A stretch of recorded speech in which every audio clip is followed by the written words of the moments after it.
Sungai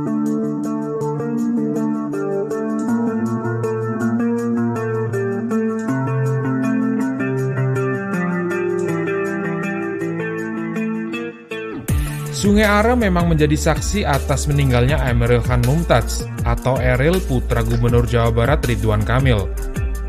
Tidak hanya menjadi pukulan besar bagi keluarga, tetapi kabar ini menjadi duka bagi seluruh rakyat Indonesia yang terus-menerus mendoakan Eril. Berbagai kabar mengenai Eril selalu menjadi perbincangan, mulai dari kabar hilangnya Eril hingga terakhir mengenai ditemukannya jasad Eril, Rabu 8 Juni lalu. Bahkan kabar ini akan terus dinantikan hingga Eril kembali pulang ke Indonesia. Namun sebenarnya apa yang menjadi penyebab meninggalnya Eril? Dan seperti apa sesungguhnya Sungai Are yang sejatinya dikenal sebagai sungai cantik lereng pegunungan Alpen ini? Kita simak fakta berikut ini. Sungai Are merupakan sungai terpanjang yang ada di Swiss.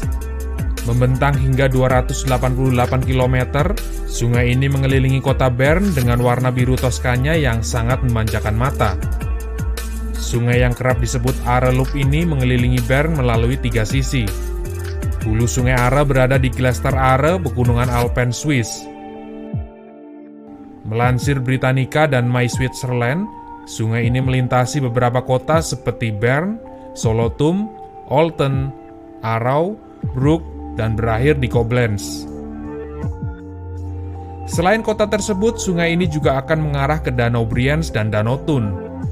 Namun dari keindahan yang ada, terdapat pula lokasi yang cukup berbahaya, tepatnya di Jurang Are, wilayah Meiringen, Swiss.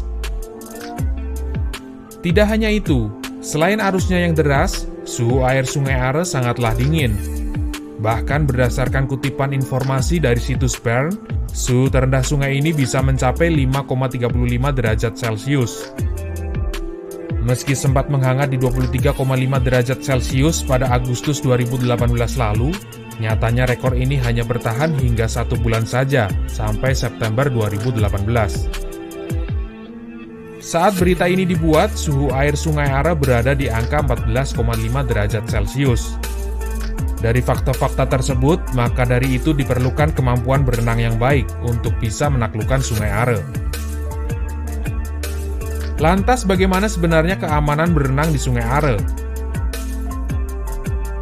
Berdasarkan informasi dari situs Bern, masyarakat Bern memang gemar berenang di sungai ini, terlebih saat datangnya musim panas. Bahkan berenang di Sungai Are merupakan bagian dari warisan budaya tak benda yang telah diakui UNESCO sejak tahun 2017 lalu. Sementara bagi wisatawan yang ingin berenang di Sungai Are, alangkah baiknya mendengarkan saran dari penduduk lokal. Pasalnya, selain arusnya yang labil, ketika hujan lebat, sungai ini juga membawa sejumlah kayu dari pegunungan, yang ukurannya pun cukup besar. Selain digunakan untuk berenang, aliran deras Sungai Are juga kerap digunakan para wisatawan untuk berselancar hingga arung jeram.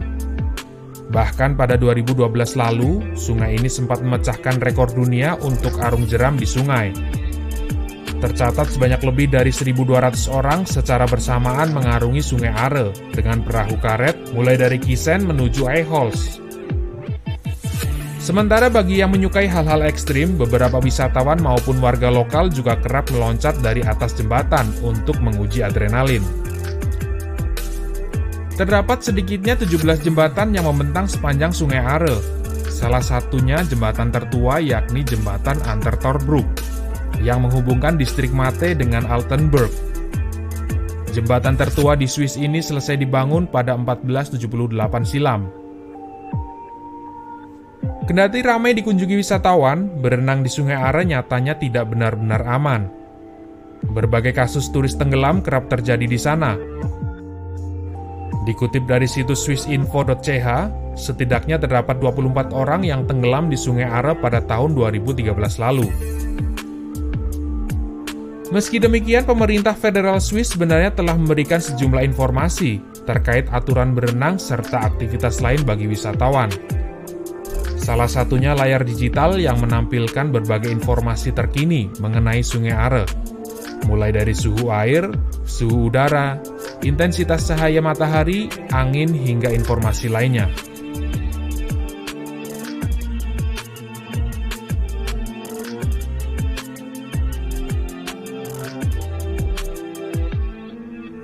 Sejatinya kasus yang dialami Eril bisa menjadi pelajaran bagi kita semua. Dan sesungguhnya semua itu merupakan takdir Tuhan yang memang tidak akan ada yang tahu. Begitu pula dengan rencananya. Selamat jalan Eril, doa terbaik untukmu dari kita semua.